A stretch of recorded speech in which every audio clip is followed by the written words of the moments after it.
और इस वक्त ग्लोबल इन्वेस्टर समिट में मुख्यमंत्री शिवराज सिंह चौहान संबोधित कर रहे हैं। मंच पर कृपापूर्वक उपस्थित भारत के कृषि और किसान कल्याण मंत्री अभी जिन्हें हम सुन रहे थे, आदरणीय नरेंद्र सिंह तोमर जी, हमारे सिविल एविएशन मंत्री जो लगातार कनेक्ट करते जा रहे हैं, आदरणीय श्रीमान ज्योतिरादित्य सिंधिया जी, सामाजिक और न्याय अधिकारिता मंत्री डॉक्टर वीरेंद्र कुमार जी, केंद्रीय इस्पात राज्य मंत्री श्री फग्गन सिंह कुलस्ते जी, मध्य प्रदेश के हमारे उद्योग मंत्री Shri Rajyavardhan Singh Dattigaon ji, deputy chief mission of UAE Mahim Majid Alne Khelvi ji, ambassador of Norway Hans Jacob Frydenlund ji, Shrimati Fazila minister social integration Mauritius, Shrimati Jennifer Daubney minister commercial embassy of Canada, Madhya Pradesh के मुख्य सचिव, मेरे मंत्रिमंडल के सभी आदरणीय सहयोगीगण, मेरे उद्योगपति मित्र जो ऊपर भी बैठे हैं और नीचे भी बैठे हैं, और मेरे प्रिय बहनों और भाइयों, दुनिया भर के 84 देशों से आए हुए हैं प्रिय बहनों भाइयों, और आज तो स्टार्टअप्स के मेरे भांजे भांजी भी आए हैं।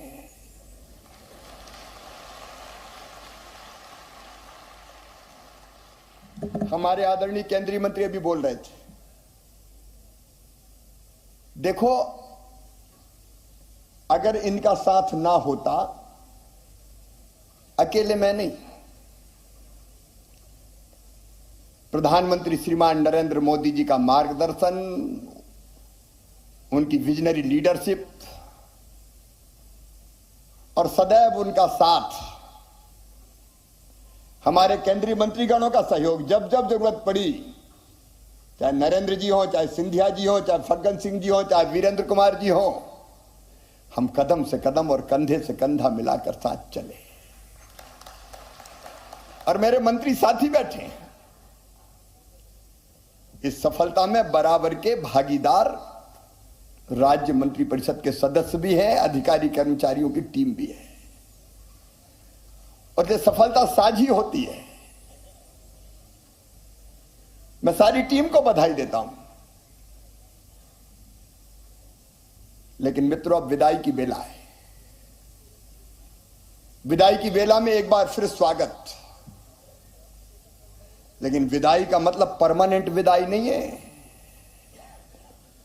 जिनने इंटेंशन ऑफ इन्वेस्ट दिए हैं उनको मैं छोड़ूंगा नहीं।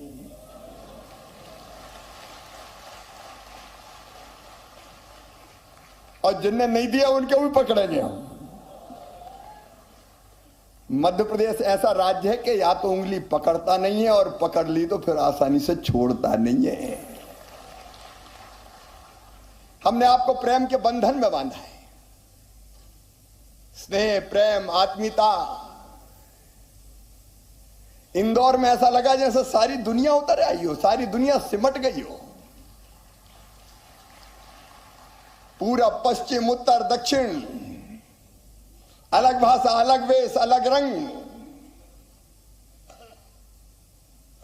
लेकिन सब मिलके एक हो गए। इंदौर का रंग ही अलग जम गया।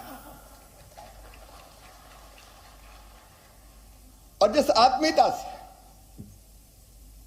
जिस प्रेम से दुनिया के 84 देशों के लोग मिले, वो अद्भुत है। ऐसा लग रहा था जैसे हम सब एक परिवार हैं। मैंने अधिकांश से मिलने की कोशिश की। मैं माफी चाहता हूं, मैं सबसे नहीं मिल पाया, लेकिन यथासंभव कोशिश की कि कोई निराश ना जा पाए।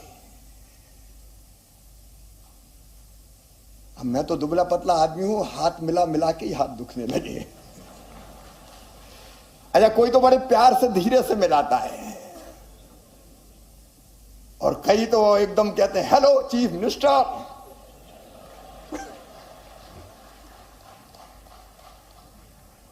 लेकिन अद्भुत प्यार है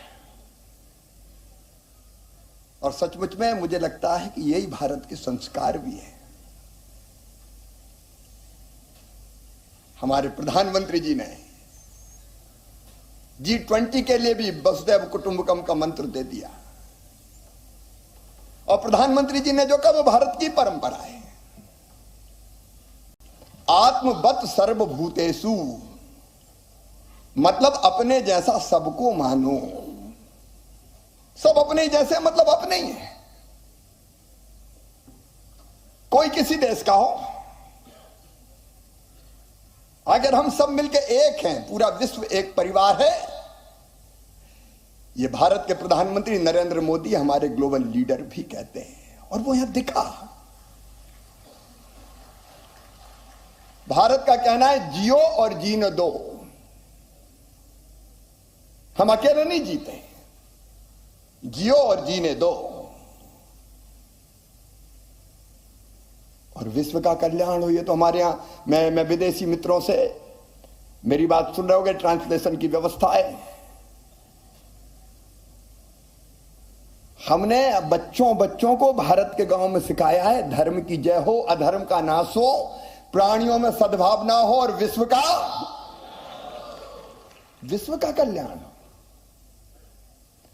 हमने कभी केवल भारत के कल्याण की कामना नहीं की, विश्व का कल्याण हो। और G20 का जो आयोजन हो रहा है भारत की अध्यक्षता में, वो भी विश्व के कल्याण का सर्वोत्तम उदाहरण बनेगा। देखो, अद्भुत देश है भारत। हमारे यहां मतभेद होते हैं तो अभी हम लड़ते नहीं हैं। हमारे पूर्वजों ने, ऋषियों ने कहा एकम सद विपरा बहुधा बदंती। अगर मैंने कहा कि नहीं ये रास्ता ठीक नहीं है, ये ठीक है, तो हम लड़ते नहीं। उनका ठीक है, ये तुम्हारे लिए ठीक होगा, ये मेरे लिए ठीक है। मैं छोटा सा उदाहरण देता हूं। ईश्वर को अगर हम मानते तो उसको कहते हैं आस्तिक।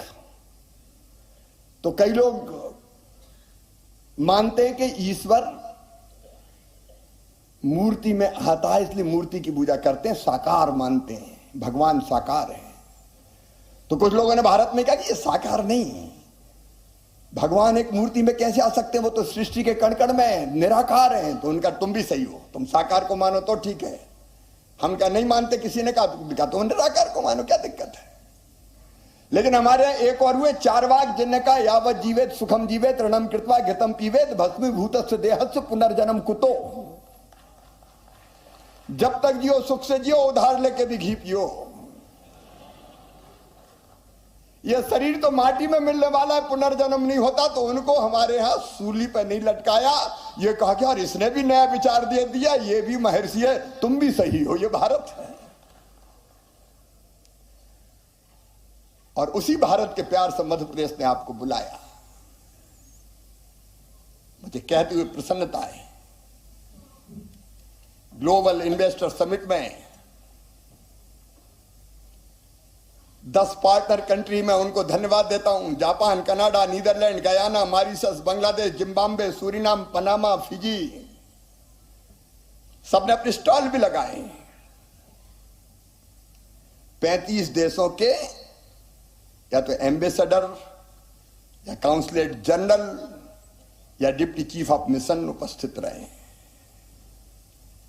84 कंट्रीज ने पार्टिसिपेट किया है। 447 इंटरनेशनल बिजनेस डेलीगेट्स और 401 इंटरनेशनल बायर्स शामिल हुए। अभी बायर सेलर मीट के समय में चला गया तो ऐसी भीड़, ऐसे प्रेम से बैठे थे लोग, आपस में चर्चा कर रहे थे। इसने केवल हमसे नहीं जोड़ा, बायर सेलर को भी आपस में जोड़ दिया। लगभग 5000 से ज्यादा डेलीगेट आए। मुझे बताया कि जो एग्जीबिशन लगी 7000 से ज्यादा लोगों ने देखी। और सचिन जी यहां बैठे, G20 भी सारे के सारे 20 देश आए। G20 के बिजनेस डेलीगेट्स ने भाग लिया। एग्जीबिशन में आप जरूर दिन ने नहीं देखा हो, जरूर देख के जाना, अद्भुत है दोनों एग्जीबिशन, डिजिटल भी और मध्य प्रदेश पे आश्रित भी। 2600 से ज्यादा B2B मीटिंग हुई, 200 से ज्यादा B2G मीटिंग हुई, जिसमें 5000 से अधिक व्यापारी प्रतिनिधियों ने भाग लिया। अलग अलग हमारे सेक्टोरियल सेशंस 20 क्षेत्रों पे हुए। आपने किसी न किसी में भाग लिया होगा। Vendor development programme, 1-to-1 meeting, और जो सेक्टोरियल सेशंस है उनके डिटेल में नहीं जाऊंगा, कई 20 हुए, आपने कई ने भाग किया होगा। और इंदौर अद्भुत है। मैं सचमुच में कहता हूं, इंदौर से मध्य प्रदेश में निवेश का नया दौर प्रारंभ हो रहा है। और अभी तो हम आंकड़े लगातार गिनते जा रहे हैं, कितना इंटेंशन ऑफ इन्वेस्टमेंट, कितने लगातार आते जा रहे हैं। जाते जाते भी लोग कह रहे हैं नहीं अब तो मध्य प्रदेश में ही करेंगे। एक अद्भुत वातावरण है, विश्वास का वातावरण। निवेश की आइडियल डेस्टिनेशन अब मध्य प्रदेश है। इसलिए तो प्रधानमंत्री जी ने कल कहा था, मध्य प्रदेश अजब है, मध्य प्रदेश गजब है और मध्य प्रदेश सजग है।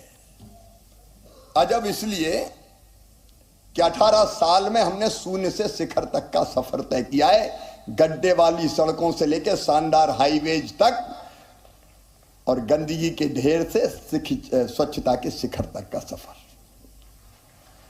मैं प्रदेश की 8.5 करोड़ जनता को बधाई देता हूं, मध्य प्रदेश वासियों को बधाई देता हूं, इंदौर वासियों को बधाई देता हूं। इंदौर भी क्या है भैया, सचमुच में अद्भुत। बीमारू से हम मध्य प्रदेश अब अग्रणी राज्यों में, जैसे आपको बताया 19% से ज्यादा ग्रोथ रेट हमारी। गजब इसलिए है कि संसाधन से संपन्न है, लेकिन शांति के टापू हैं, अध्यात्म का केंद्र है, पर्यटन में बेजोड़ है, इंफ्रास्ट्रक्चर से लेकर टेक्नोलॉजी तक, इनोवेशन से लेकर एंटरप्रेन्योरशिप तक, हर क्षेत्र में आगे चलने की क्षमता रखते हैं। इसलिए पीएम साहब ने कहा गजब है। और सजग इसलिए हैं कि हमने अपनी कोर क्षमताओं को ही अपनी शक्ति बनाया। चाहे एग्रीकल्चर हो, फूड प्रोसेसिंग हो, टेक्सटाइल हो, फार्मा हो, लॉजिस्टिक्स हो या आईटी हो, ऑटोमोबाइल हो या फिर रिन्यूएबल एनर्जी हो, यह मध्य प्रदेश की असली ताकत है। और इन सब में हम देश में अब अग्रणी हैं। अब प्रधानमंत्री जी ने एक बात और कही थी, एक स्थिर सरकार, एक निर्णायक सरकार और एक सही नियत से चलने वाली सरकार विकास को अभूतपूर्व गति देती है। मैं आपको विश्वास दिलाता हूं इस टीम के भरोसे कि विकास को निर्णायक गति दे के ही रहेंगे, जिसमें निवेश शामिल है। मित्रों, आज आपसे जो अलग अलग सेक्टोरियल सेशंस में कुछ तरह की समस्या आई, मैं उन पर चर्चा जरूर करना चाहूंगा। लेकिन मुझे सीईओ भी कहा, सिंधिया जी ने भी कहा, तोमर जी ने भी कहा, और इसलिए जिम्मेदारी और बढ़ जाती है। इसलिए मैं मध्य प्रदेश के सीईओ के रूप में आपको विश्वास दिलाता हूं, आपके निवेश की एक पाई भी व्यर्थ नहीं जाने देंगे। टीम मध्य प्रदेश हर हालत में आपके साथ खड़ी रहेगी, कोई दिक्कत आने नहीं देंगे। हम आपको ऐसा वातावरण देंगे कि आप खुद आगे भी निवेश बढ़ाने के लिए प्रोत्साहित होंगे। मेरी 7 सूत्रीय रणनीति, नंबर 1 संवाद, लगातार उन्हें तो इन्वेस्टर समिट में बुला लिया, बाद में फिर टाइम मांगा तो दिया ही नहीं।